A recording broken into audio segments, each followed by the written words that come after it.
ارشاد ہوا کہ حل ادلکم، کیا میں تجھے ایک ایسی تجارت کی طرف دعوت دوں جس میں نفع ہی نفع ہے،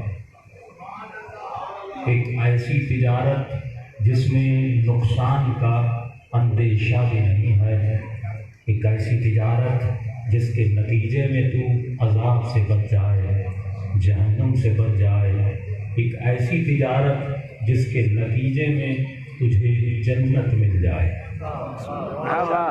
خدا جب بھی بندوں کو کسی چیز کی آفر کرتا ہے وہ آفر ابدی ہوتی ہے۔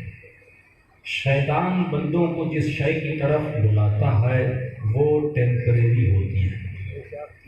اب ذرا سوچئے کہ شیطان جن بھی چیزوں کی دعوت دے، شیطان اگر حسن کی دعوت دے رہا ہے، اس حسن کو بھی ایک دن فنا ہے۔ شیطان اگر بہترین کھانوں کی دعوت دے گا، ان کھانوں کو بھی فنا ہے۔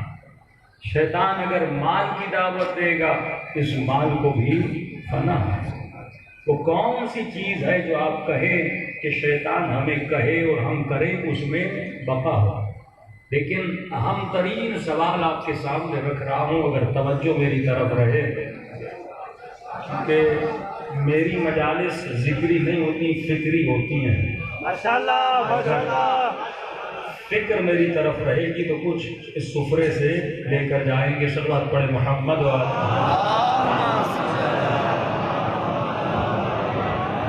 بار دیگر صلوات پڑھیں محمد بار دیگر صلوات پڑھیں محمد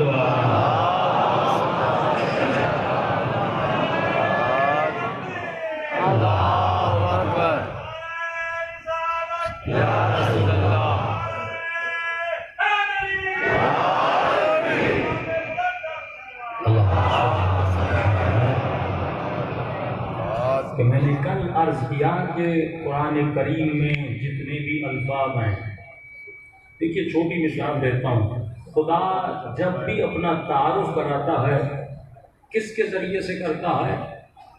لفظ کے ذریعے سے۔ میں نے خدا کو نہیں دیکھا، میں نے قرآن پڑھا تھا، کہو بسم اللہ الرحمن الرحیم، شروع کرتا ہوں اس خدا کے نام سے جو رحمان و رحیم ہے۔ تو میں نے خدا کو پہچانا لفظ سے۔ اگر لفظ نہ ہو تو میں خدا کو پہچان نہیں سکتا تھا۔ آپ میں سے کسی نے مولا علی کو دیکھا؟ نہیں۔ مولا کو کیسے پہچانا؟ لفظوں سے۔ نہج البلاغہ پڑھی، پتہ چلا علی کیسے تھے۔ میں نے مولا کے علم کو کیسے پہچانا؟ لفظوں سے۔ فرمایا انا مدینۃ العلم وعلی، یہ لفظ کوئی معمولی چیز نہیں ہے۔ لفظ اپنے وجود میں اثر رکھتا ہے۔ ایک لفظ بولوں گا چہرہ کھل جاتا ہے، ایک لفظ بولتا ہوں چہرہ مرجھا جاتا ہے۔ کہ فرمایا مومن کی نشانی یہ ہے علی کا نام لو چہرہ کھل جائے۔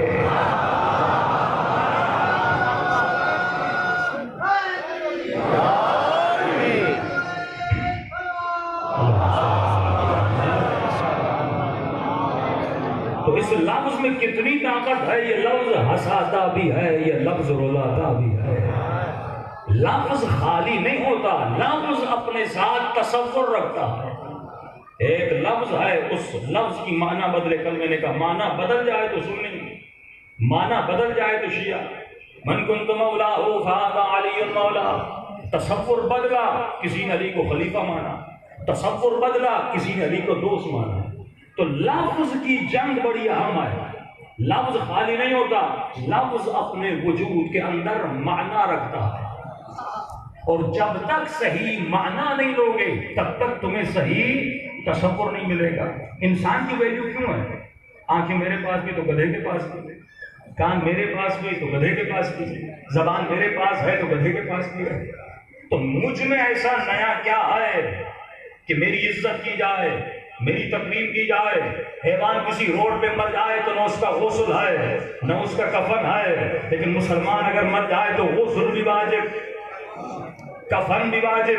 اس انسان کے جسم کی بھی عزت ہے کہ اس کو دھونا، بہترین کفن دینا، اس کے بعد عزت کے ساتھ دفن کرنا، 2 رکعت نماز پڑھنا۔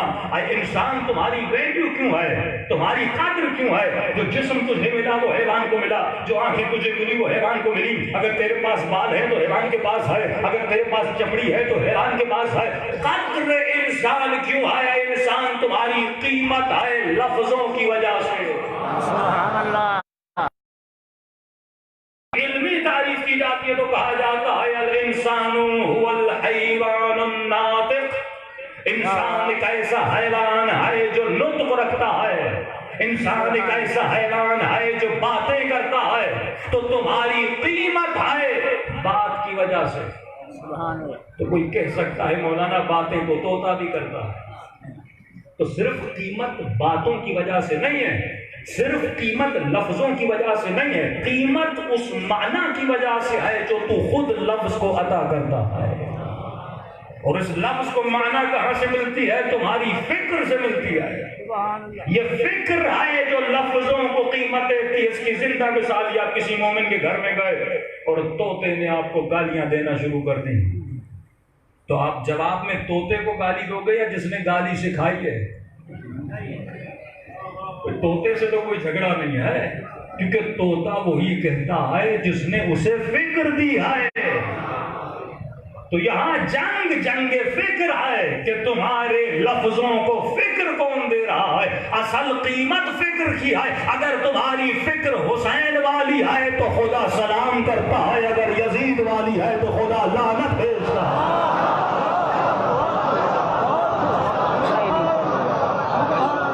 لفظ کی ویلیو نہیں ہے، اس لفظ کو فکر کون دے رہا ہے؟ تو اب تم نے اپنی قیمت سمجھی۔ یہ لفظ تو حیوانات بھی کچھ نکالتے ہیں، کتا بھی کچھ لفظ بول دیتا ہے، طوطا بھی کچھ لفظ ادا کرتا ہے، چڑیا بھی کچھ لفظ بول دیتی ہے، لیکن حیوان کے لفظوں میں معنی نہیں ہوتی۔ تمہارے لفظوں کی قیمت اس لیے ہے کیونکہ تمہارے لفظ میں معنی ہے، اور لفظ کو معنی کون دیتا ہے؟ یہ تمہاری فکر ہے جو الفاظ کو معنی دیتی ہے۔ یہ اختیار تیرا ہے، تو کون سے لفظ اپنے منہ سے نکالتا ہے۔ کیا تو لفظ پتا چلے تیرا حسین کیسا تھا؟ اگر تجھے مولا علی کو پہچاننا ہے تو جا دعائے کمیل پڑھ، تجھے پتا چلے کہ علی مناجات کیسے کیا کرتے تھے۔ یہ لفظوں کا کمال ہے۔ میں نے کئی سال پہلے کہا کہ اہل بیت کے کچھ معجزے وہ ہیں جو تاریخ کے ہیں۔ میں ممبر سے کہوں کہ علی نے ٹھوکر ماری اور فلاں بندہ زندہ ہو گیا، کوئی مجھے کہے گا تم جھوٹ بول رہے ہو، میں نے تو نہیں دیکھا، تم شیعوں کی بنی بنائی باتیں ہیں، میں کیسے ثابت کروں گا؟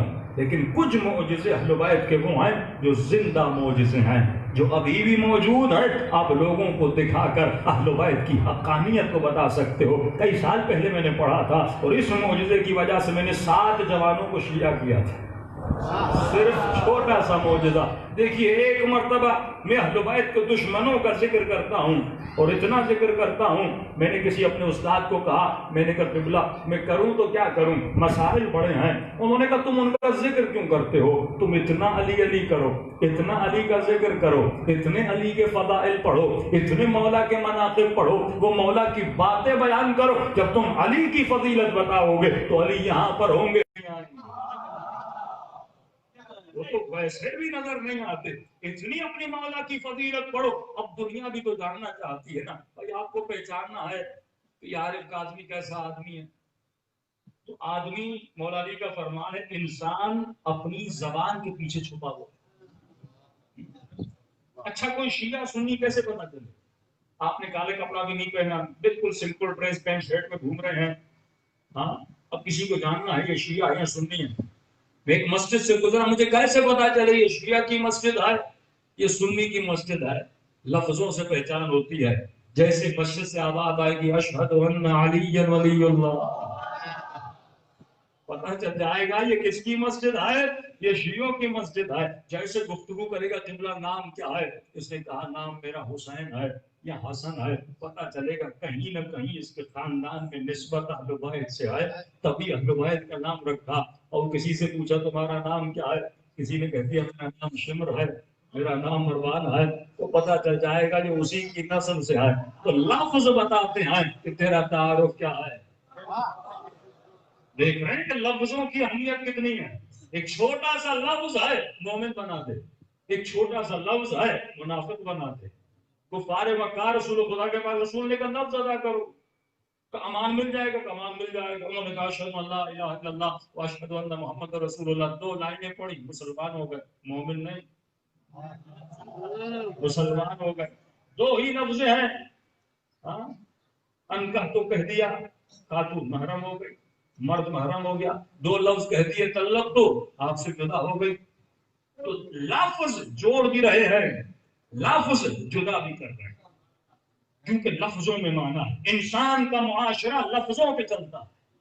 تو معصوم فرماتے ہیں احتیاط کیا کر اپنے منہ سے کون سے لفظ ادا کر رہا ہے۔ یہی لفظ انسان کو مومن بناتا ہے، یہی لفظ انسان کو شیطان بناتا ہے. تو تجھے سوچنا چاہیے کن لفظوں کا انتخاب کر رہا ہے. کچھ روایت کے معجزے ہیں زندہ معجزے کہ میں نے کہا کسی کو پہچاننا ہے کیسے پہچانو گے بھائی قائد اعظم کیسے تھے؟ تو دو طریقے ہیں. قائد اعظم کے لفظوں کو دیکھو, لکھی ہوئی کتاب, پڑھی ہوئی تقریر سے پتا چلے گا قائد اعظم کی شخصیت کیا تھی. ہم کائنات کو دعوت دیتے ہیں کہ تم بھی اپنے بڑوں کو لاؤ, ہم بھی اپنے بڑوں کو لاتے ہیں, دونوں کے لفظوں کو دیکھتے ہیں کس کا علم زیادہ ہے کس کا علم کم ہے. علی پہچانے جاتے ہیں نہج البلاغہ سے, علی کی عبادت پہچانی جاتی ہے دعائے کمیل سے, سید التاجدین پہچانے جاتے ہیں اپنے صحیفہ سجادیہ سے, امام حسین پہچانے جاتے ہیں اپنی دعائے عرفہ سے, سیدہ زینب پہچانی جاتی ہیں اپنے دیے ہوئے خطبوں سے دربار نذیر میں. کس سے پہچانی؟ اپنے لفظوں سے پہچانے جا رہے ہیں. تو آج کسی کو اگر کسی کا کمال دیکھنا ہے, کوئی جھگڑا ہے ہی نہیں. آپ کہتے ہو فلاں افضل ہے, ہم کہتے ہیں رسول کے بعد سب سے کائنات میں بڑا افضل ترین جو شخص ہے وہ علی مرتضیٰ ہے. ہم بغیر دلیل کے بات نہیں کرتے, ہم لفظوں کو لاتے ہیں. بھائی مجھے پہچاننا ہے فلاں شخصیت کیسی تھی, مجھے پہچاننا ہے. اگر آپ کہتے ہیں کہ علامہ اقبال بڑے شاعر ہیں, اس کا ثبوت ہے کہ وہ شاعر ہے, کتابیں موجود ہیں, کلیات اقبال موجود ہے, اور میں کہنا شروع کر دوں میں بڑا شاعر ہوں, چاہے کتنا ہی بڑا مولانا کیوں نہ بن جاؤں, تو پھر آپ کہیں گے مولانا جھوٹ بول رہے ہیں, آپ کی کوئی کتاب ہی نہیں. کوئی کتنا بھی بڑا صحابی بن جائے, اگر کوئی علمی کتاب نہیں ہے میں اسے عالم کیسے مان لوں؟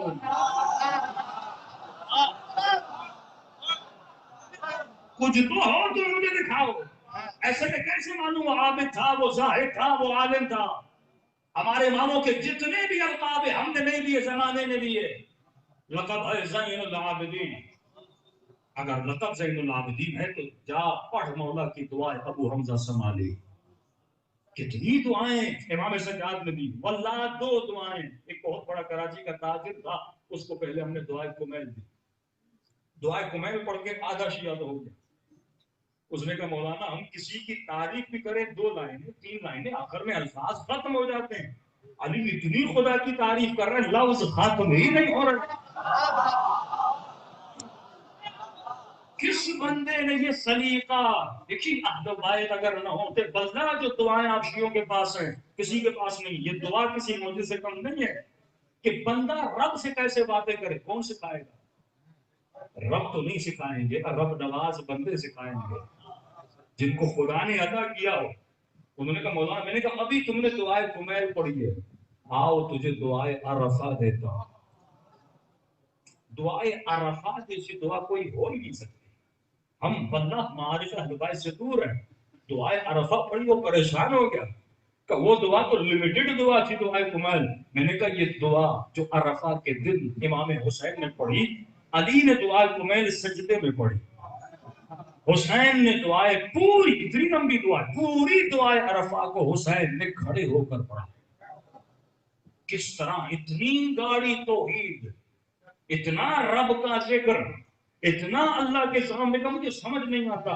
اس قدر اہل بیت کا علم تھا کہ نہ الفاظ پھٹتے ہیں, پہلے اللہ کی تعریف کرتے ہیں, تعریف کرنے کے بعد حسین بندے کی بندگی کی انحجازی اور انکساری کو بیان کرتے ہیں کہ تو کون ہے, پھر بتاتے ہیں میں کون ہوں, اس کے بعد پھر خدا سے مانگنے کا طریقہ بتاتے ہیں. جس طرح بچہ باپ سے پیار کرتا ہے, حسین اس طرح خدا سے پیار کرنا سکھاتے ہیں, اپنے رب سے کلام کرنا سکھاتے ہیں. لیکن آپ سے کڑوی بات کروں, کافی مومنین کہتے ہیں مولانا اے کاش ہم امام حسین کے زمانے میں ہوتے. کوئی کہتا ہے کاش میں رسول کے زمانے میں ہوتا. میں کہتا ہوں شکر کرو نہیں تھے, کیونکہ جیسے ہمارے حالات ہیں اللہ جانے اس وقت ہم کہاں ہوتے, کیونکہ یہ زمانہ خوش نصیبی والا زمانہ ہے. کیونکہ اس زمانے میں ہوتے مثلا صرف مولا علی ہوتے, وہ بھی پتہ نہیں کہ علی کی معرفت ہمیں ملتی یا نہ ملتی. نہ میڈیا تھا نہ اخبار تھا. اس زمانے کے جتنے بھی مولا کے اطراف میں تھے وہ مولا کو بے حیثیت امام نہیں مانتے تھے, بے حیثیت خلیفۃ المسلمین مانتے تھے. آج زمانہ فخر والا زمانہ ہے کہ تو ایک امام کو جان نہیں رہا بلکہ 12 اماموں کو جانتا ہے. 12 اماموں کی معرفت، 12 اماموں کا ذکر، 12 اماموں کی امامت کا اقرار تم کر چکے ہو. اس سے بڑی کوئی نعمت نہیں ہو سکتی. اب فخر کرو کہ اس زمانے، اس زمانے پتا نہیں تھا کس کا ایمان کیسا. بڑے سے بڑے زبیر جیسے، طلحہ جیسے، جنہوں نے علی کی فضیلتیں نبی کے زبان سے سنی لیکن مال دنیا کی وجہ سے علی سے دور ہو گئے. گاندھی نے بڑی سی بڑی شخصیات آپ دیکھیں مولا علی کے مقابلے میں ابھی تو ہماری حیثیت کیا تھی. بڑا خطرناک زمانہ تھا. لیکن آج پھر ایک سوال کروں، اگر علی کے زمانے میں ہوتے تو کیا ہوتا؟ تھوڑا پریکٹیکلی سوچا کریں. صرف لفظوں کے پجاری نہ بنے، معنی اور تصوف اپنے ذہن میں. چلو میں مولا علی کے زمانے میں ہوتا تو کیا ہوتا؟ زیادہ سے زیادہ مولا کی زیارت ہوتی، ٹھیک. دوسرا مولا کی صحبت نصیب ہوتی. تیسرا یہ ہوتا کہ میں مولا کے اقوال زرعی سنتا، یعنی جو خطبے آج سن رہے ہو وہ خطبے مولا کے سامنے سنتے. اس زمانے میں بھی اگر تم مولا علی کو پہچاننا چاہتے تو کیسے پہچانتے؟ مولا کو مولا کے لفظوں سے. مولا تجھے کیا دیتے؟ یہ نہج البلاغہ دیتے. مولا تجھے کیا دیتے؟ 4 وصیتیں کرتے. تم کتنے سال زندہ رہتے یہ بھی تجھے پتا نہیں. لیکن آج 12 اماموں کے زمانے میں تو نہیں ہو، لیکن 12 اماموں کی ہوئی ساری باتیں تیرے پاس موجود ہیں. بھائی میں مولا علی کی بات مولا کے زبان سے سنوں یا وہی بات مولا کسی کیسٹ میں ریکارڈ کر کے سنائے، کوئی فرق ہے؟ مولا تجھے سامنے کہیں کہ جا نماز پڑھ، یا مولا خط میں لکھ کے دے جا نماز پڑھ، کوئی فرق ہے؟ جب تجھے یقین ہے کہ دونوں فرمان علی کے ہیں. پھر اگر آج علی تیرے درمیان نہیں بدا ہے تو علی کا کلام تو ہے. آج مولا سجاد تم دیکھ نہیں پا رہے امام کو، لیکن امام کا کلام تو ہے. ارے خدا پروردگار عالم کو تم دیکھ نہیں سکتے لیکن خدا کا کلام تو تمہارے درمیان ہے. اگر نبی کے زمانے میں ہوتے نبی یہی سورہ حمد سناتے، نبی یہی قل اعوذ برب الناس سناتے، نبی یہی قل هو اللہ احد سناتے. اگر علی کے زمانے میں ہوتے علی یہی نہج البلاغہ سناتے. اگر امام سجاد کے زمانے میں ہوتے مولا یہی صحیفہ سجادیہ سناتے. فرق کیا ہوا کہ اس زمانے کے لوگوں نے علی کی باتوں کو سنا پیٹ کر دی، اور فرق کیا ہے کہ آج میرے گھر میں نہج البلاغہ ہے میں پڑھتا ہی نہیں. اس کا مطلب مولا علی میرے گھر میں بیٹھے ہوئے ہیں لیکن میں کہتا ہوں یا علی میں تجھے سنوں کیوں؟ یا علی میں تمہاری باتوں کو کیوں سنوں؟ ارے 100 جلدیں بہار الانوار میں اہل بیت کی احادیث موجود ہیں. 100 جلدیں. ہم نے کتنی جلدیں پڑھی کہ علماء نے ان کا خلاصہ کیا 30 جلدیں بنائی ہیں تمام تر احادیث سے معصوم کی. 30 جلدیں جن میں کچی روایتیں، ضعیف روایتیں، مکس روایتیں نکال کے خالص روایتیں بنائی ہیں. میں نے کتنا پڑھا ان کتابوں کو. یہ کتابیں نہیں ہیں، یہ تیرے مولا علی کے الفاظ ہیں. یہ قرآن کتاب نہیں ہے، یہ جبرائیل کی زبان سے نکلے ہوئے لفظ ہیں جو محمد کی زبان سے جاری ہوئے پھر کاغذ پہ موجود ہیں. جب تو پڑھتا ہے الحمدللہ رب العالمین انسان، یہ تیرے لفظ نہیں آئے، تیرے رب کے الفاظ ہیں. تبھی تو امام حسن علیہ السلام جب نماز پڑھتے تھے اور یہ الفاظ ادا کرتے تھے مولا کا چہرہ سرد ہو جاتا تھا کہ مولا ہم نماز پڑھتے ہیں ہمارے اوپر کوئی فرق نہیں پڑتا، جب آپ نماز پڑھتے ہیں آپ کے چہرے کی رنگت کیوں بدل جاتی ہے؟ امام فرماتے ہیں میں یہ تصور نہیں کرتا میں پڑھ رہا ہوں، میں تصور کرتا ہوں میرا رب مجھ سے باتیں کر رہا ہے. جب نہج البلاغہ پڑھو یہ تصور نہ کرو کہ تم پڑھ رہے ہو، یہ تصور کرو علی بول رہے ہیں، علی کلام کر رہے ہیں، تو کلام علی کو سن رہا ہے. تو اہل بیت کل بھی قریب تھے، اہل بیت آج بھی قریب ہے. کلام علی کا کلام موجود ہے. لیکن ہم سال میں کتنا مولا کا کلام سنتے ہیں، کتنے الفاظ علی پڑھتے ہیں. زندہ معجزے اہل بیت کے کہ مولا منبر پر گئے اور کسی نے علی سے سوال کیا کہ یا علی عرب میں کسی نے ایسا کلام کیا جس میں نقطہ نہ ہو؟ یہ زندہ معجزہ ہے، زندہ معجزہ. کہ وہاں فرماتے ہیں عرب میں کسی نے ایسا کلام کیا نہیں، لیکن اگر چاہو تو علی کر سکتا ہے۔ پورے 1.5 صفحے کا خطبہ ہے، ایک بھی نقطہ نہیں۔ دیکھیے کمال کیا ہے، کسی نے، میں نے 2-3 سال پہلے پڑھا تو کسی اہل سنت کے جوان نے مجھے ایک تفسیر بھیجی، لکھی تھی کسی بندے خدا نے، اور اس نے بھی بڑا کمال کا کام کیا تھا۔ پوری قرآن کی تفسیر لکھی، لیکن پوری تفسیر میں نقطہ نہیں تھا۔ یہ بھی کمال کا کام ہے۔ تو اس نے کہا مولانا مجھے ریفرنس دے رہے ہیں کہ علی کے علاوہ بھی کچھ لوگوں نے ایسا کام کیا ہے۔ میں نے کہا سوال یہ نہیں کہ مولانا نے بغیر نقطے کے خطبہ دیا، کمال یہ نہیں ہے۔ آپ بھی گھر چلے جائیں، سوچنے بیٹھیں، لائنیں بنائیں، الفاظ ڈھونڈے، آپ بھی لکھ سکتے ہیں۔ میں نے کہا کمال یہ ہے کہ علی نے یہ نہیں کہا کل سناؤں گا، اسی وقت سوال ہوا، اسی وقت علی نے سوال جواب۔ یہ کمال ہے کہ مولا سوچتے نہیں تھے۔ اگر آپ مجھے کہیں کہ مولانا ایک لائن بولو، اس لائن میں ایک نقطہ نہ ہو، آپ کو 1 کروڑ دیں گے، پورے مجمع کو ہے، اسی وقت بولو، کوئی نہیں بول سکتا۔ فی البداہہ کلام کرنا بتا رہا ہے کہ علی کسی دنیا کے مدرسے میں پڑھ کے نہیں آئے، علم الہی کے حامل ہے، اور اسی وقت کا یا علی نقطہ امام نے کسی نے نہیں کیا، لیکن کہو تو میں تو جو سنا مولانا نے 1.5 صفحے کا خطبہ سنا دیا۔ پھر کا یا علی عرب میں کسی نے ایسا کلام کیا ہے جس میں الف نہ ہو۔ الف نقطہ یہ واؤلز کی حیثیت رکھتا ہے۔ امام نے کہا کسی نے ایسا کلام کیا نہیں، لیکن اگر تم کہو تو علی تجھے سنا سکتا ہے۔ ہمارے بعض نوجوانوں نے کام کیا، ان کو چھپوایا ہے، چھپوانے کے بعد لوگوں میں تقسیم کیا تاکہ دنیا کو پتا چلے علم اہل بیت علم لدنی تھا۔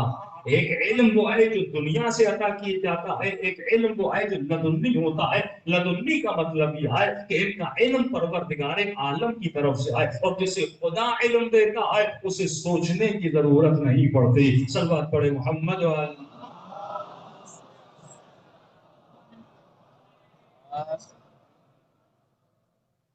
بار دیگر صلوات پڑھے محمد وعلی۔ تو کمالات اہل بیت علیہ الصلوۃ والسلام موجود ہیں، لیکن سوال یہ ہے کہ انسان کتنا اہل بیت کے قریب جاتا ہے۔ امام فرماتے ہیں سب سے بڑی نعمت، واللہ سب سے بڑی نعمت نعمت عقل ہے۔ فرماتے انسان بہترین توانائیوں سے مالا مال ہو، لیکن عقل نہ ہو، یہ کسی کام کی توانائی نہیں ہے۔ اور مولا فرماتے ہیں عقل کیسے بڑھتی ہے؟ عقل بڑھتی ہے علم سے۔ جتنا علم لوگے اتنی عقل بڑھے گی۔ لیکن وہی میرے مولا فرماتے ہیں کہ علم کمینے کی کمینگی بڑھاتا ہے، اور یہی علم شریف کی شرافت بڑھاتا ہے۔ تو علم بھی تب کام آئے گا جب جس ظرف میں علم کو ڈالا جا رہا ہے وہ ظرف پاک ہو۔ اگر میرے پاس گلاس ہو، یہ گلاس نجس ہو، پاک سے پاک آب زمزم بھی ڈالو، وہ کیا ہو جائے گا؟ نجس ہو جائے گا۔ لیکن اگر ظرف پاک ہو، اس میں ایک گھونٹ پانی بھی ہوگا، وہ پانی کیا ہوگا؟ قابل استعمال ہوگا۔ تو فرمایا یہ جو تمہارا وجود بدن ہے یہ ظرف ہے۔ ظرف اصل ہے آپ کی فکر، کیونکہ علم ہاتھ میں نہیں جاتا، علم آنکھوں میں نہیں جاتا، علم ٹانگوں میں نہیں جاتا، علم کہاں جاتا ہے؟ آپ کی فکر میں جاتا ہے۔ فکر الفاظ کو بناتی ہے۔ تو انسان پہلی منزل یہ ہے کہ اپنی فکر کو پاک کرے۔ اعلیٰ ترین طہارت ہے طہارت فکر، کہ معصوم فرماتے ہیں گناہ کرنے سے پہلے تجھے گناہ کا خیال آتا ہے۔ اگر تو گناہ کو اپنے خیال میں موت دے، کبھی بھی گناہ کی طرف نہ بڑھے، پہلے خیال آتا ہے فلاں سے بات کرنی ہے، ہاں رشوت کے لیے، نامحرم خاتون سے، کسی کی غیبت کرنے کے لیے، کسی پر تہمت لگانے کے لیے پہلے خیال آتا ہے۔ خیال تمہاری باڈی کو حکم دیتا ہے، پھر اس باڈی سے ایکشن نکلتا ہے۔ میں خیال کروں گا پانی پینا ہے تبھی میرا ہاتھ آگے بڑھے گا، میں خیال کروں گا یہ لفظ منہ سے نکالنے ہیں تبھی یہ لفظ نکلے۔ انسان کا جسم سو جاتا ہے، لیکن سائیکٹرسٹ بولتے ہیں کبھی بھی انسان کا خیال نہیں سوتا۔ کبھی خیال میں خوابوں میں گھومتے ہو، کبھی خیالوں میں کربلا جاتے ہو، کبھی خیالوں میں بین الحرمین۔ دیکھیں ابھی میں نے کہا کربلا، خیال میں کیا آیا؟ امام حسین کا روزہ آیا۔ ابھی میں نے کہا نجف، فوراً خیال میں نجف کا فوٹو لا لیا۔ ابھی میں نے کہا مشہد الرضا، فوراً آپ کے خیال میں امام رضا کا روزہ آ گیا۔ یہ خیال ہے جو تمہاری فکر کو طہارت بھی دیتا ہے، نجاست بھی دیتا ہے۔ اگر کربلا کو یاد کرتے رہو گے خیال پاکیزہ رہے گا، اگر حسین کو یاد کرتے رہو گے خیال پاکیزہ رہے گا، اگر خدا کو یاد کرتے رہو گے خیال پاکیزہ رہے گا۔ لیکن اگر تم نے شیطان کو یاد کیا یا شیطان والے کام کیے تو خیال کیا ہو جائے گا؟ ناپاک ہو جائے گا۔ تو معصوم کا اصل کام یہ تھا کہ انسان کے ظرف کو پاک کیا جائے، اس فکر کو پاک کیا جائے۔ تو ہمارا مرکزی نقطہ یہی ہے کہ ہمارے یہاں معیار صحابیت، ہمارے یہاں معیار حسب، ہمارے یہاں معیار نسب نہیں ہے۔ قرآن کی آواز آتی ہے ان اکرمکم عند اللہ اتقاکم۔ اگر چاہے نبی کی صحبت میں رہا ہو، نبی کے اقوال کو سنا ہو، نبی کی حدیث کو لکھا ہو، لکھنے کے بعد اگر ظرف پاک نہ ہو تو یہ انسان بھی پاک نہیں ہے۔ اصل ہے کہ ظرف اہل بیت علیہ السلام کی طرح پاک ہو۔ اب میں یہاں سے ایک بہترین مجلس پڑھوں، مولا کے خطبے پڑھوں، آپ کو قرآن سناؤں، لیکن یہ میری باتیں جس ظرف میں جا رہی ہیں اگر وہ ظرف پاک نہیں ہے میری مجلس کا کوئی فائدہ نہیں ہے۔ آپ سنیں گے گھر چلے جائیں گے کوئی فائدہ نہیں ہوگا۔ معصوم فرماتے ہیں مجلسوں میں آتے ہو تو حسین پر گریے کے آنسوؤں سے اپنے ظرف کو پاک کر کے مجلس سے باہر جاؤ۔ جب تک انقلاب اندر میں نہیں ہوگا تب تک یہ انقلاب باہر نہیں ہوگا۔ مولا میں کیسے اپنے ظرف کو پاک کروں؟ آسان طریقہ مولا بتاتے ہیں، فرماتے ہیں پہلا طریقہ ہے مراقبے کا طریقہ۔ مراقبت کرو، حافظوا علی الصلاۃ، صرف مجلس سنو نہیں، مجلس کی حفاظت کرو، کیونکہ ہمارا مینٹلی جو ذہن ہے وہ فائنینشیل ہے۔ ہم جتنی مراقبت اپنی مال کی کرتے ہیں اتنی اپنی خیال کی نہیں کرتے۔ بھائی میں نے 20 لاکھ کی گاڑی خریدی، اس کی حفاظت کے لیے میں نے لاک بھی لگا لیا، میں نے موبائل خریدا اس کے لیے میں نے پروٹیکٹر بھی لگا لیا، لیکن اے مومن تو مجلس حسین سن کے گھر گیا، مجلس کی حفاظت کے لیے کیا کیا؟ تم نے 20 سال نمازیں پڑھی، نمازوں کی حفاظت کی کہ نہیں کی؟ تب امام فرماتے ہیں اچانک دل کی دھڑکن رک جائے گی، جنازہ گھر سے اٹھایا جائے گا، یہ قبر میں جائے گا، ملائکہ کہیں گے کچھ لائے ہو؟ کہے گا ہاں میں نے 50 سال نمازیں پڑھی تھی، میں نے 60 سال نمازیں پڑھی تھی، اتنا حسین کا ذکر سنا تھا۔ اب آئے گی تیرے نامہ اعمال میں تو کچھ بھی نہیں ہے، اتنی جو پڑھی تھی کہاں گئی؟ اب آئے گی تو نے حفاظت نہیں کی، ساری نمازیں چور لے کر چلا گیا۔ اولئک حبطت اعمالهم۔ اے مومن اگر حسین کا ذکر سننے سے نیکی لکھ بھی جاتی ہے بالکل اسی طرح جھوٹ بولنے سے وہ نیکی مٹ بھی جاتی ہے۔ صرف نیکیاں کرنی نہیں ہے، کمال یہ ہے کہ اپنی عبادت کی حفاظت کرو۔ اگر حسین کا قصیدہ پڑھا ہے اس کے ثواب کی حفاظت بھی کرو، اگر مولا کا ماتم کیا ہے اس ماتم کی حفاظت بھی کرو۔ جب تک حفاظت نہیں کرو گے یہ عزاداری کسی کام کی نہیں ہے۔ مولا حفاظت کیسے کروں؟ امام فرماتے صبح سے شام تک اپنے اعمال کو لکھا کرو کہ آج میں نے برا کام کیا کیا، اچھا کام کا کیا۔ اگر اچھا کام کیا ہے شکر خدا کیا کرو، اگر کوئی برائی کی ہے اس پر 70 مرتبہ استغفر اللہ ربی و اتوب الیہ پڑھا کرو۔ اگر وہ خدا کے حق میں برائی ہے تو استغفار کیا کرو، اگر اس کے بندوں کے حق میں برائی کی ہے تو اس بندے سے جا کر معافی مانگا کرو۔ اگر ڈیلی بیسس پہ یہ کرو گے خدا تمہاری برائیوں کو ختم کر دے گا اور نام اعمال کو ایسا بنائے گا جیسا کربلا میں ہر کا بنا تھا۔ صلوات پڑھے محمد وعلی محمد۔ دیکھیے کبھی کبھی ہم خود کو بڑا نیک سمجھتے ہیں لیکن حقیقت میں وہ نیکی نہیں ہوتی۔ کربلا میں 50-60 سال کا بزرگ تو بڑی نیک نام سے جانا جاتا تھا، نمازی، تہجد گزار، پرہیزگار، نام مجھے یاد نہیں آ رہا، غالباً حسن نام تھا، کیا تھا اس کا نام، لیکن مشہور تھا حسن۔ اگر مثال کے طور پہ نام حسن رکھ لیں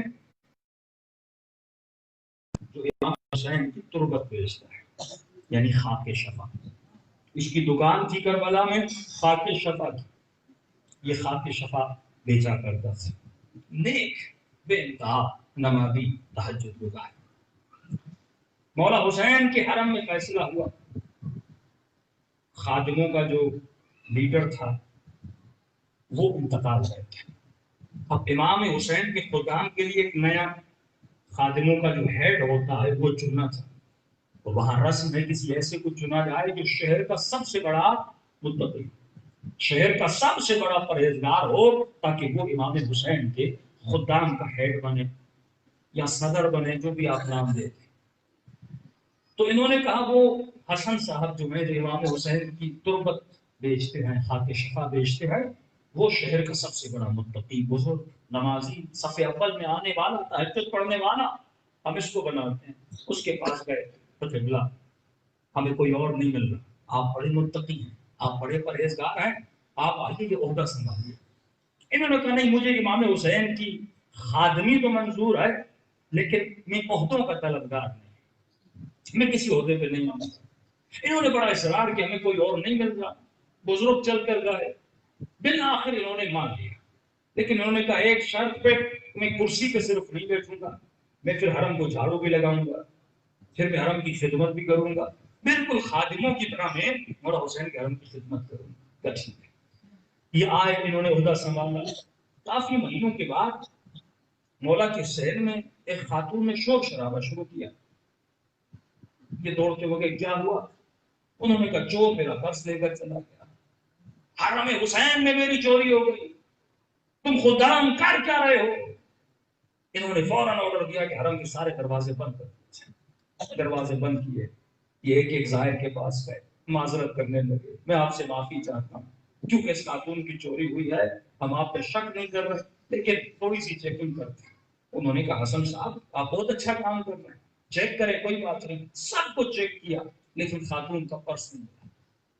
یہ خاتون کے پاس آئے، کتنی رقم تھی، کتنے پیسے تھے، میں آپ کو دینے کے لیے تیار ہوں۔ تو کہنے لگی میں کوئی بھکاری تھوڑی ہوں کہ میں آپ سے پیسے، مجھے تو اپنا پرس چاہیے۔ جب حسین کے حرم میں چوری ہو جائے، آپ کو لیاقت نہیں ہے اس مکان کو سنبھالنے کی۔ جس طرح لوگ بولتے ہیں بعض خدا امام حسین کی بہترامی کرتے ہیں، کرنی نہیں چاہیے، لیکن خاتون تیز ہو گئی۔ انہوں نے کہا ٹھیک ہے خاتون، آپ کتنے دن کربلا میں؟ انہوں نے کہا 1 مہینے تک۔ تو کس ہوٹل میں؟ کہ فلاں ہوٹل ہے، مجھے اپنا پرس چاہیے، نہیں آیا تو میں کہوں گی کہ آپ نے چوری کی۔ یہ پریشان ہو گئے، کہ ٹھیک ہے مجھے چند دنوں کی مہلت دے، میں پوری کوشش کروں گا کہ آپ کو آپ کا پرس ڈھونڈ کے دیا جائے۔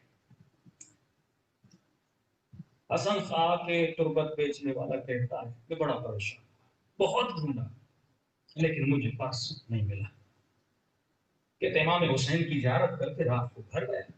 میں نے کہا مولا جب سے یہ مقام سنبھالا یہ پہلا واقعہ، اور لوگ ایسا نہ ہو کہ کہیں کہ میری موجودگی میں آپ کے حرم سے مولا بدنامی ہو رہی ہے، تو مولا میری مدد فرمائیے تاکہ اس کا پرس اس کو مل جائے۔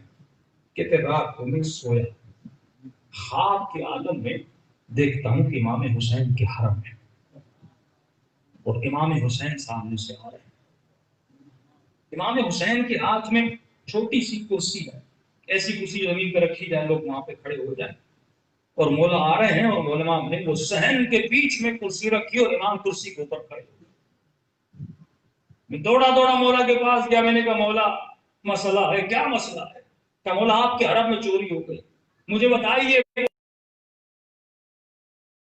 وہ چیز لوں اور اس خاتون کو جا کر واپس کروں۔ امام نے میرے چہرے میں غور سے دیکھا اور اس کے بعد کرسی پہ کھڑے ہو گئے، کہ لوگوں جمع ہو جاؤ، حسین بتانا چاہتا ہے کہ چور کون ہے۔ لوگوں جمع ہو جاؤ، حسین تمہیں چور کا نام بتائے گا۔ کہ سارے لوگ جمع ہو گئے۔ امام حسین نے کہا اگر میری کربلا میں اگر کوئی میرا چور آئے تو یہ حسن۔ پریشان مولا میں نے کب چوری کی؟ میں تو آپ کا خادم۔ امام فرماتے اگر اس نے ایک پرس چرایا ہے، کیا تجھے پتا نہیں کربلا کی زمین حسین نے خود خریدی تھی؟ تجھے پتا نہیں میں نے اپنے پیسوں سے کربلا کی زمین خریدی تھی؟ تو میری خریدی ہوئی زمین، میری مٹی کو، میرے زائروں کو پیسے پہ کیوں بیچتے ہو؟ سب سے بڑا چور تو ہے، تم نے میری بیچی ہوئی مٹی سے اپنے گھر بنائے، تمہارے بدن پر جو کپڑے ہیں وہ بھی حسین کی بیچی ہوئی مٹی سے ہیں. میں نے تجھے اجازت دی تھی میری مٹی بیچو. میں نے تو سب سے پہلا کام یہ کیا تھا کہ میں نے اپنی زمین خرید لی تھی تاکہ میرے زائروں کو تکلیف نہ ہو. میں نے تو بول دیا تھا اس قبیلے کو اگر میرا کوئی پیاسا زائر آئے تو اسے پانی پلانا. اگر خدمت کرو گے پانی پلاؤ گے تو زمین پر تجھے رہنے کی اجازت ہے کیونکہ یہ میری ملکی ہے. کہتا میں نے سر کو جھکا دیا. میں نے کہا مولا بندہ پتا نہیں تھا, میں آپ سے معافی چاہتا ہوں. امام نے کہا چور ڈھونڈ رہے ہو پرس کا, وہ جو معذور ڈیلی یہاں پر فقیری کرتا ہے اس میں اس خاتون کا پرس اٹھایا ہے, لیکن خبردار اس کی عزت پامال نہ کرنا. اس کے پاس جانا, وہ میرے حرم کے باہر بسترا لگا کے سو رہا ہے, اس بسترے کے نیچے مٹی کے نیچے پرس ہے. جا کر وہ پرس نکالنا اور اسے کہنا تو حسین کا فقیر ہے, چوری نہ کیا کر. کہتا نیند سے اٹھا, اٹھنے کے بعد اس نے اس فقیر کو دیکھا حرم کے باہر سویا ہوا تھا. اس نے بسترا اٹھایا, بسترے کے نیچے سے پرس نکالی. جیسے فقیر نے دیکھا فقیر نے ہاتھ جوڑ دیے, حسن صاحب میری عزت کا خیال کریے گا, میں حسین کے در پہ فقیری کرتا ہوں, آپ جو بولیں گے میں کروں گا لیکن کسی کو بتائیے گا نہیں. اس نے کہا گھبرانے کی ضرورت نہیں, حسین نے تیری سفارش کی, میں کچھ بھی نہیں کروں گا. لیکن آپ کو پتا کیسے چلا کہ پرس میرے پاس ہے؟ کہ خود حسین نے بتایا اور پیغام دیا کہ اے فقیر تو حسین کے در کا فقیر ہے, کبھی میرے زائروں سے چوری نہ کیا کر. زائر کو تکلیف دے گا, یہ تکلیف حسین کی تکلیف. حسن صاحب نے اسی طرح جس طرح امام حسین نے کرسی لی, اس نے کرسی اٹھائی. اٹھانے کے بعد حرم کے شہر میں رکھی. بلند آواز سے کہا لوگوں چور کا پتہ چل گیا, آؤ میں تجھے بتاؤں کہ حسین کا چور کون ہے. سارے حرم میں دکاندار پورا شہر جمع ہوا کہ چور کا پتہ چل گیا. کہ کون ہے چور کا لوگوں؟ حسین کا چور میں ہوں. کہ کیا کہنا چاہتے ہیں آپ چورے؟ کہ کل حسین میرے خواب میں آئے اور میرے آقا نے کہا کہ میں چور ہوں, میں نے اتنے سال حسین کی مٹی کو بیچا. کہ اب دو ہی راستے ہیں, یا جس نے مجھ سے مٹی خریدی مجھے پیسے دیے وہ اپنے پیسوں کو معاف کرے.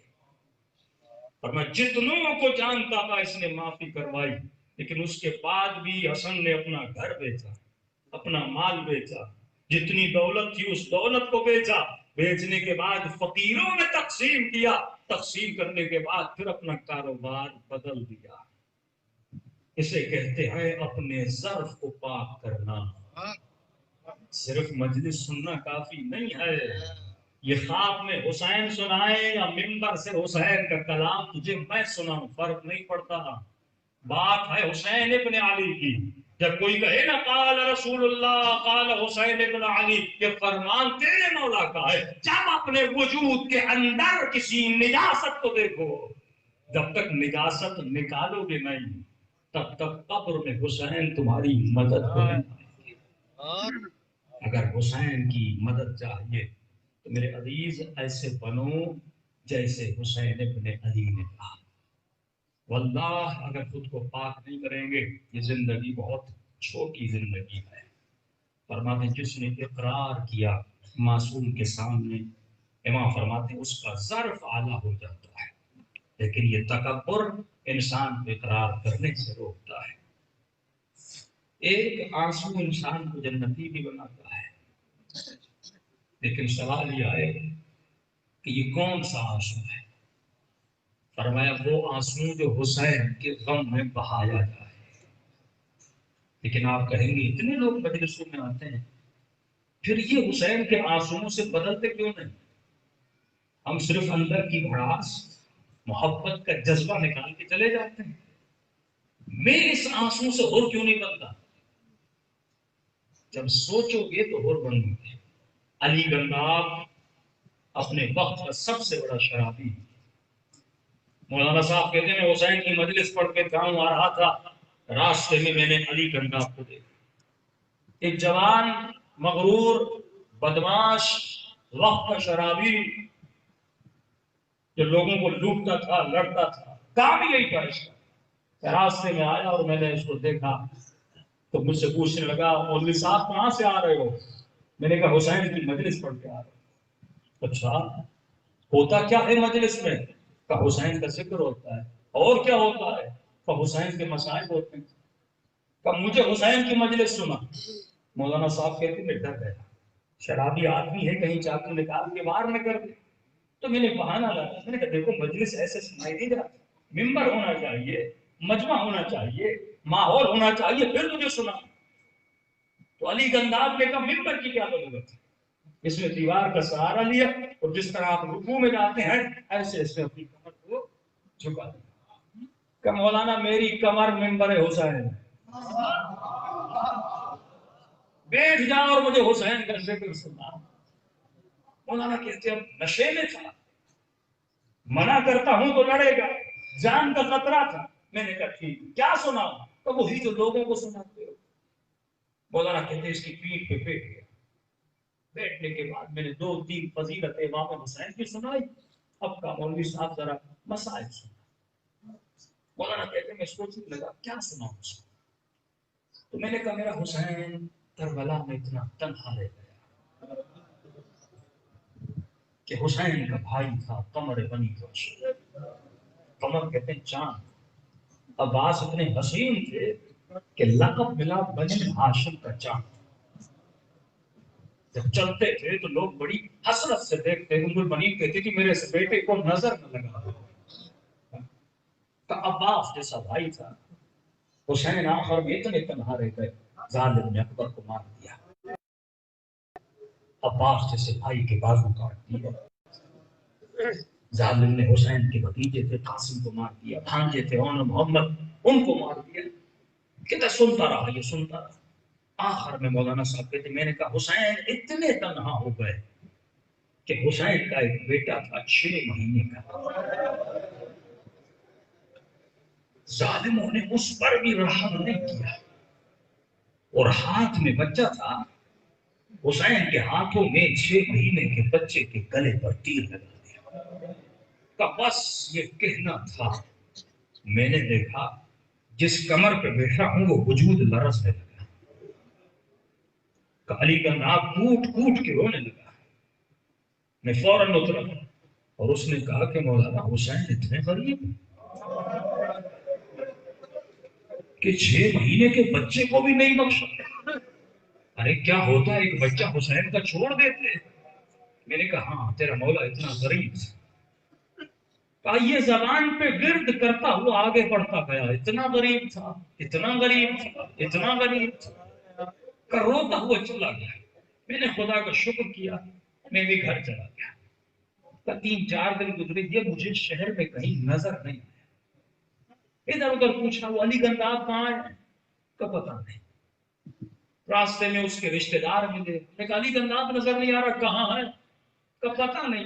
3-4 رات پہلے گھر آیا، پوری رات روتا رہا، صبح ہوئی سامان سفر باندھا، پتہ نہیں کہاں چلا گیا۔ مولانا کہتے کئی مہینے گزر گئے مجھے نظر نہیں آیا۔ 2-3 سال کے بعد فرماتے میں نجف گیا۔ نجف میں بہت بڑے عالم دین آیت اللہ عظمہ اصفہانی تو وہاں پر نماز پڑھاتے تھے امام کے حرم۔ کہ میں نماز پڑھنے کا نماز کی پہلی صف میں نے دیکھا کہ مولانا کے پیچھے ایک شخص نماز پڑھ رہا ہے، چہرہ بڑا بچانا۔ میں نے اس سے پوچھا یہ کون ہے؟ کہ ہمیں نہیں پتا، 2 سال پہلے آیا تھا، نام علی ہے۔ اس نے اور غور سے دیکھا، اس نے پہچان لیا۔ کہا اصفہانی کے پاس کہ میں نے کہا مولانا یہ کون ہے؟ کہ پتا نہیں، کہ یہ تو میرے گاؤں کا جوان ہے، یہ تو ہمارے گاؤں کا سب سے بڑا مشہور شرابی ہے۔ کہ مجھے نہیں پتا یہ کیا تھا، مجھے نہیں پتا یہ کیا تھا، لیکن جب سے نجف آیا ہے اس سے بڑا نمازی میں نے نہیں دیکھا، اس سے بڑا تہجد گزار میں نے نہیں دیکھا۔